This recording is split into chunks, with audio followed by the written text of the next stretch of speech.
హాయ్రా. అంతా సీరియస్గా దేని గురించి మాట్లాడుకుంటున్నారు?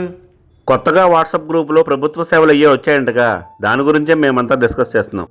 బండి పేపర్ పోయినాయిరా. కంప్లైంట్ ఇవ్వాలిగా, అసలు ఎలా ఇవ్వాలి ఏంటి అని అడుగుతున్నా వాటి కోసం. మా ఆర్టీసీ బస్సు టికెట్లు బుక్ చేసుకుంటూ రద్దు చేసుకుంటూ కూడా ఈ వాట్సాప్ గవర్నెన్స్లో ఉందంటరా.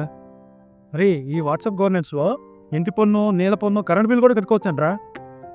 అరే ఏమన్నా కంప్లైంట్ ఇస్తే అది ఎక్కడి దాకా వచ్చిందో వాట్సాప్ గవర్నెన్స్ దాకా తెలుసుకోవచ్చురా. దీంట్లో హెల్త్ ప్రాబ్లమ్స్ వస్తే హెల్త్ కార్డు సేవ కూడా ఉందన్నా. అన్న, ఏపీలో ఉన్న అన్ని దేవాలయాలకు సంబంధించిన టికెట్ల బుకింగ్లు కానీ, దానాలు కానీ, ఆది సేవలు కానీ ఈ వాట్సాప్ గవర్నెన్స్ ద్వారా చేసుకోవచ్చు అన్న. రేయ్, మన వాళ్ళంతా నిజంగా సూపర్ రా. మీ అందరికీ ఏదో చెప్దాం గురించి, మీ అందరికీ అన్నీ తెలిసిపోయినాయి. ఇవే కాకుండా 150 రకాల సేవల్ని అందుబాటులో తీసుకొచ్చిందిరా మన ఏపీ గవర్నమెంట్. ఇదంతా ఇంప్లిమెంటేషన్ అయిపోతే ఇండియాలో నెంబర్ 1 వద్దా మన ఏపీ.